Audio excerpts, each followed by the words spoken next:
We're back with more Invisible Man reading Chapter 3. Thus it was that on the 9th day of February, at the beginning of the thaw, this singular person fell out of infinity into Impling village.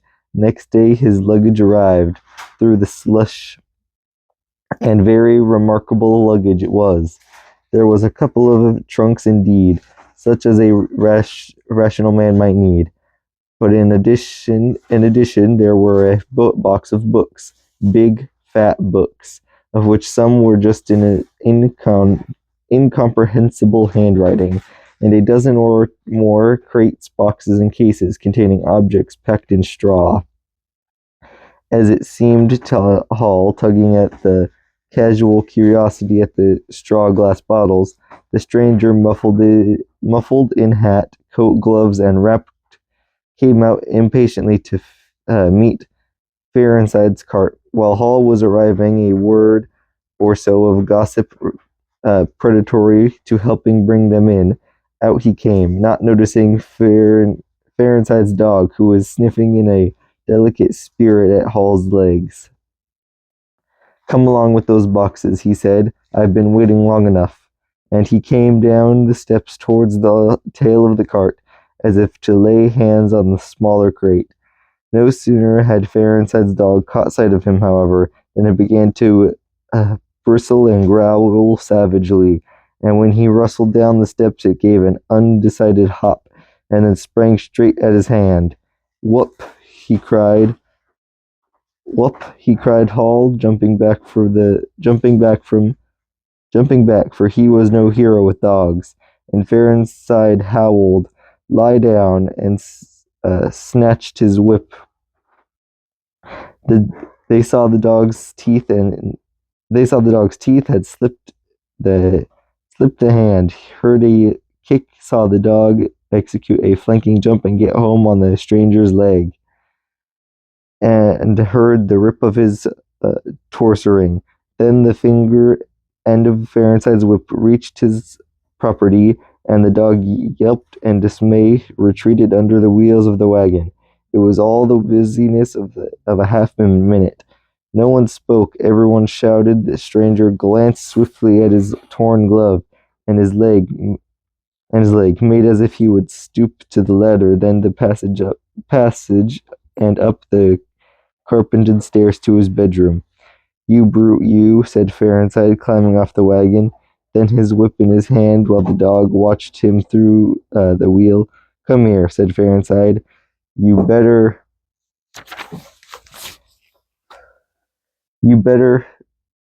Hall had stood gaping. "He was bit," said Hall. I'd better go and see to end." And he trotted after the stranger. He met Mrs. Hall in the passage. "Carrier's darg," he said. "Bid in." He went straight upstairs, and the stranger's door being ajar, he pushed it open and was entering without any ceremony, began a naturally sympathetic turn of mind. The blind was down and the moon dim. He caught a glimpse of a most singular thing, what seemed a handless arm waving towards him, and a face of three huge intermediate spots of white, very like the face of a pale pansy. Then he was struck violently in the chest, hurled back at the door, and the door slammed in his face, and locked so rapidly that he had no time to observe. A waving, indecipherable shapes, a blown and conscious. There he stood on the dark little landing, wondering what it might be that he had seen. After a couple of minutes, he rejoined the little group that had formed outside the coach and horses. There was Farenside telling about it all over again for the second time. There was Miss Hall saying his dog didn't have no business to bite her guests. There was Huckster, the general dealer from over the road, Navigate and Sandy Wages from the forge, Judical beside women and children, all of them saying fatties Wouldn't let him bite me, I knows. That's right, have such drongs had he bitten for then, and so forth. Mrs. Hall staring at them from the steps and listened found it incredible that he had seen anything very remarkable happen upstairs. Besides, his vocabulary was altogether too limited to expense his imprecisions. He he don't want no help, he says.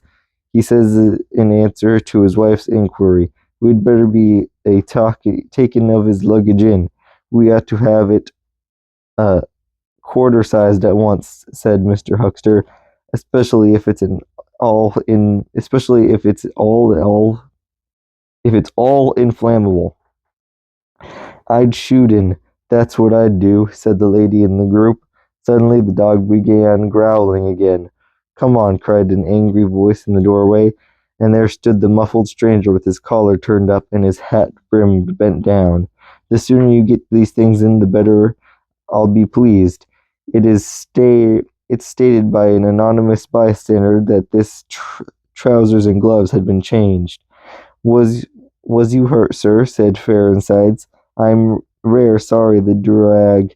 Not a bit, said the stranger. Never broke the skin. Hurry up with those things. And then swore to himself. So Mr. Hall asserted. Directly the first crate was carried into the parlor. In accordance with his directions, the stranger flung himself upon it in extraordinary eagerness, and began to unpack it, scattering the straw with an utter disregard of Mrs. Hall's carpet, and from it he began to produce bottles, little fat bottles, containing powders, small and slender bottles containing colored and white fluids, fluttered blue bottles labeled poison, bottles with round bodies and slender necks, large green glass bottles, large white bottles, bottles with glass stoppers and frosted labels, bottles with fine corks, bottles with rings, bottles with wooden caps, wine bottles, salad oil bottles, putting them in rows on the flattened chiffonier on the mantel. On the table, under the window, round the floor, on the bookshelf, everywhere. The chemist's shop in Birmelhus could not boast half as many, quite a sight it was. Crate after crate yielding bottles, until all 6 were empty, and the table high with straw. The only thing that came out of these crates besides the bottles was a number of test tubes and a carefully packed balance.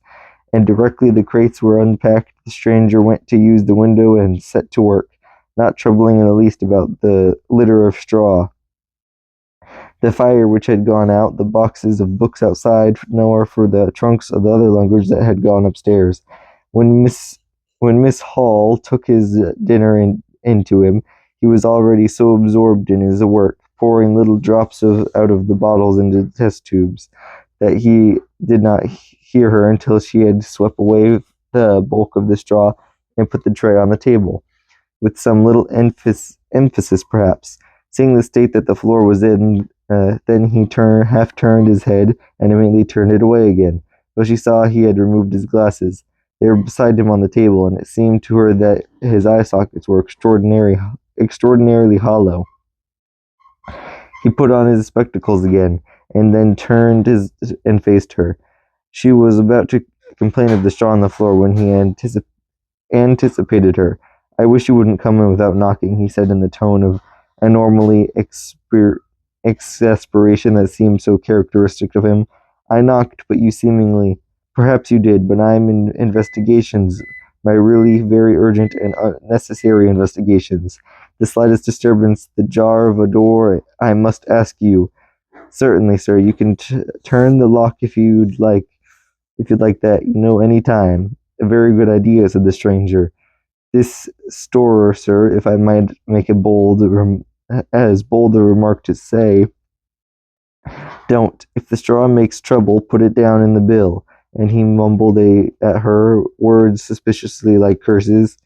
He was so odd, standing there so aggressively and explosive, bottle in one hand and test tube in the other, that Mrs. Hall was quite alarmed, but she was a resolute woman, in which case I should like to know, sir, what you consider a shilling. A shilling, put down a shilling. Surely a shilling's enough. So be it, said Mrs. Hall, taking up the tablecloth and beginning to spread it over the table. If you're satisfied, of course. He turned and sat down with his coat collar towards her. All the afternoon he worked with the door locked, and as Miss Hall testifies, for the most part in silence.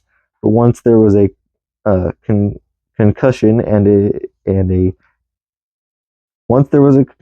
a sound of bottles ringing together as though the table had been hit, and the smash of a bottle flung violently down, and then a rapid pacing athwart the room. Fearing something was the matter, she went to the door and listened, not caring to knock.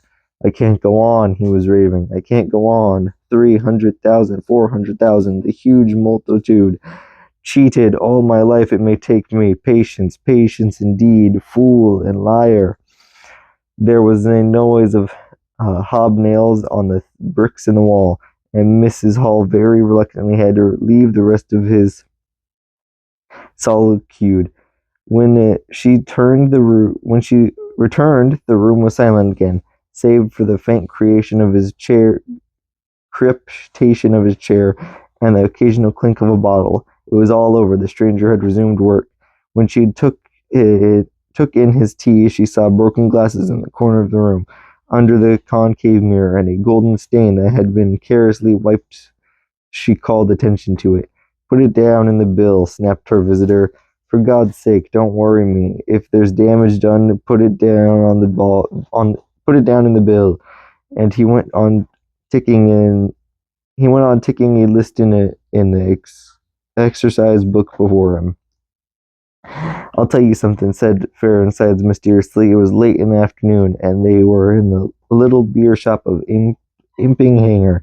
Well, said Teddy Hen Fairy, this chap you're speaking of, what my dog bit. Well,